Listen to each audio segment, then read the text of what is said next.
भाई तो कहे के न चाही। चला चौकावा पर चमची खा दी। अच्छा चमचम बढ़िया मिलेला का? और का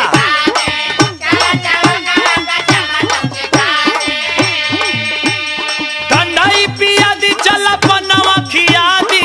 ठंडाई पिया दी चला पन्नावा खिया दी। चला चौकावा पर चमची खा दी। चला चला जल्दी चला जल्दी चला।